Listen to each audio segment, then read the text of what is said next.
শিক্ষকের কোনো প্রকার হইতে পারে না, জাত হইতে পারে না।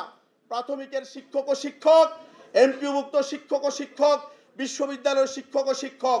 আমরা ইতিমধ্যে ঘোষণা দিয়েছি জাতীয়করণ প্রত্যাশী জোটের পক্ষ থেকে অন্যায়ভাবে সরকারের পক্ষ থেকে শিক্ষকদের উপর যদি কোন রকমের অন্যায্য কিছু চাপিয়ে দেওয়ার চেষ্টা করা হয়, 6 লক্ষাধিক এমপিওভুক্ত শিক্ষক কর্মচারীকে নিয়ে ঐক্যবদ্ধভাবে অন্যায্য যে কোনো সিদ্ধান্ত রুখে দিব আমরা ইনশাআল্লাহ।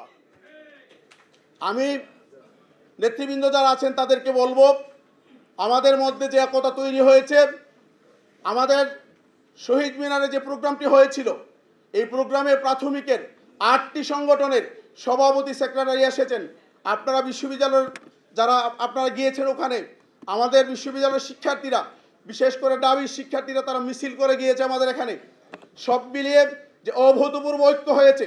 আগামী দিনে আমরা স্কুল, কলেজ, মাদ্রাসা, কারিগরি, সরকারি প্রাথমিক বিদ্যালয়, বিশ্ববিদ্যালয়, ডাকসু সহ সকলকে নিয়ে বাংলাদেশের এই শিক্ষকতা পেশাকে আমরা আগামী দিনের আমাদের ভবিষ্যৎ প্রজন্মকে যাতে তারা দক্ষ হিসাবে এবং সৎ নাগরিক হিসেবে গড়ে তুলতে পারে, আমাদের সকলের উচিত সবাই মিলে এই শিক্ষা ব্যবস্থাকে যাতে আকর্ষণীয় করা হয় এবং শিক্ষায় যাতে সর্বোচ্চ বরাদ্দ দেওয়া হয়, এই বিষয়টি নিয়ে আমাদের সকলের কাজ করা উচিত। আমি একটি কথা বলে শুধু শেষ করতে চাই।